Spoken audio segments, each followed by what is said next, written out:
Christina Nystrom. You have the floor. Good evening. Usually I come up here and I say something perky like, "It's so great to be here. Thanks for letting me speak." My vibe is different tonight. I'm so disappointed in our district. I regularly hear us patting ourselves on the back. Just tonight, we're a destination district because we're better than California. Last night at the budget meeting, quote, we are in the top 1% of California achievement. Quote, our status for students is phenomenal, 90%. And that was from Dr. Geisels. I've been on school site council at every level of school. I've volunteered in pretty much every capacity possible. I've got 2 kids.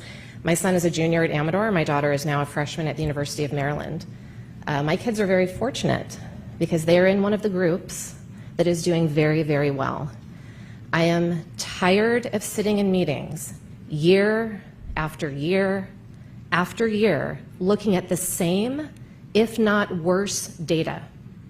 What the data tells me is that we are continuously failing certain groups of students.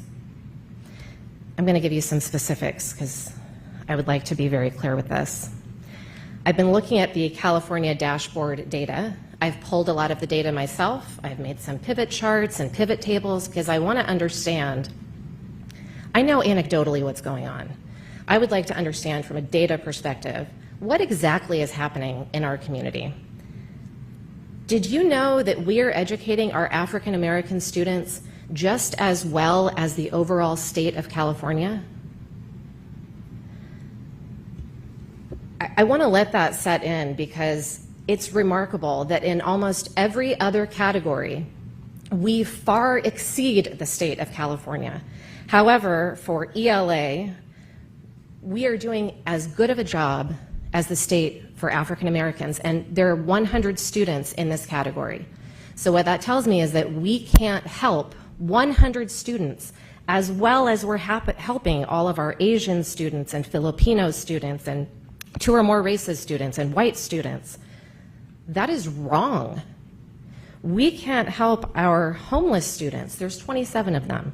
We can't help our Pacific Islander students. There's only 17.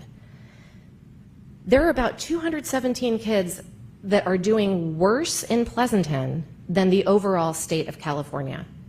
How are we okay with this? If I look at math, I mean, the situation gets even worse. For African Americans, still, we're doing about the same as we are in California. Our homeless population is doing worse than California. Our Pacific Islanders are doing worse than California. And I was curious. I wanted to compare us to another neighboring district. So I looked at the data for San Ramon. And what that told me is that San Ramon doesn't get as high as we do, again, for our Asian students and our white students, but they don't get nearly as low as we do for all of the other populations. So I also wanted to look at suspensions, because that I think tells part of the story as well, right? So suspensions tell us, hey, these kids are not feeling engaged, they're not feeling valued, and the suspension data is pretty much what you would expect based on the academic data. And the suspension data is the percent of students that have been suspended for at least 1 day. Our African American students are about 10%. 10%. And again, now we're talking about like 230 kids. That's a lot. Our, our Hispanic students are, again, the Pacific Islander students. And so I compared that with San Ramon because I'm curious, how are we doing compared to a like district? Our suspension rate is significantly higher than San Ramon's is for every single category. Now, it's possible that San Ramon has more stringent criteria, maybe they don't suspend as much, but considering the data on academic performance, this is telling a story, and the story that it's telling is, you have failed, because the buck stops with you guys. And this is a persistent problem that hasn't been addressed. So I want to be part of the solution. I met with Tanya Bass yesterday. I would like to understand how our African American students are getting let down by PUSD to such a degree. And here's the thing. I know this group. I know this group well enough that when someone comes up here and they say something is wrong, two things are going to pop into everyone's head. One, they're going to feel dismissive of it. They're going to be defensive. Hey, you know, we did the best we could. Two, you're going to say we don't have the money for it. In order to solve problems like this, what we need to do is take the defensive thing and put it in a box and put it on the shelf. Take the money thing and put it in a box and put it on the shelf. And let's just sit down and brainstorm how we can help these students. I did that yesterday. I've got a list going for myself, and we need to think outside of the box because it's not like it's impossible for these students to do well. Kumon does a fantastic job of increasing academic performance. The problem is the students in this population don't have the support at home like our other populations of students do, and they don't have the money for it. Let's get some small group tutoring sessions going. Let's outsource it to Kumon. Let's provide financial incentives to these kids to come to the tutoring. Let's get a mentoring program. I totally know. I'm going to wrap it up. Okay. In a little bit. I will wrap it up. Let's get a mentoring program. Let's think outside of the box so that we can better serve these children. All means all?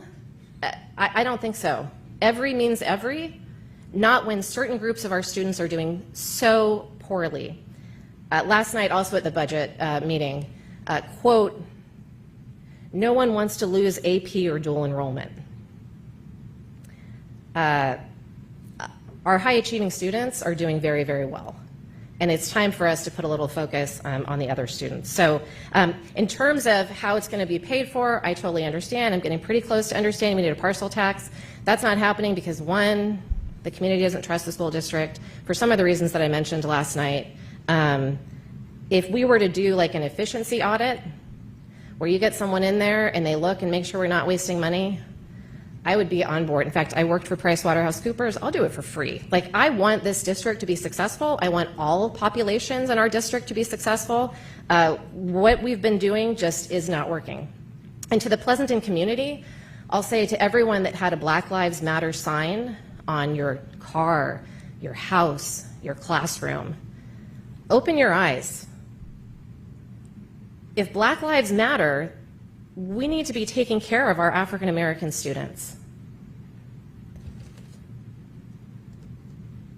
The last thing I'll say is fair is not equal. Justice is not equal. And I think that's going to be difficult for the Pleasanton community to understand as well, because we all want our, high achievers to continue to achieve. And I want that as well. Thank you. Okay. Thank you very much. All right. So